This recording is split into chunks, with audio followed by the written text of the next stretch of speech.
ലോകത്തിന്റെ പ്രവാചകന്റെ പേരിൽ സ്വലാത്ത് ചൊല്ലുന്നവരാരാ? റസൂലുള്ളാഹിയുടെ പേരിൽ ആരാണോ സ്വലാത്ത് ചൊല്ലുന്നത്, പടച്ചവനെ അവർക്ക് വേണ്ടിയിട്ട് അല്ലാഹുവിന്റെ മലക്കുകളുണ്ടല്ലോ ദുആ ചെയ്യുന്നതാ.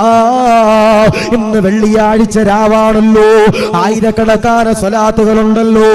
മദീനയുടെ ചാരത്തേക്ക് എന്നെ പ്രിയമുള്ളവരെ ഒഴിക്കണ്ടതാ, പരത്തണ്ടതാ. എത്രയോ പേര് കരഞ്ഞുകൊണ്ട് പറയുന്നതാ, ഉസ്താദേ മദീന കാണണമെന്ന് ആഗ്രഹമുണ്ട് ഉസ്താദേ, മക്ക കാണണമെന്ന് ആഗ്രഹമുണ്ട് ഉസ്താദേ.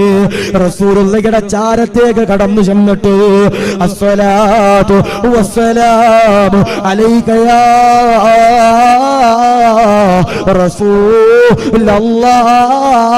റസൂലല്ലാഹ് എന്ന് പറയാൻ കൊതിക്കുന്നവരെ, അസ്സലാത്തു വസ്സലാമു അലൈക യാ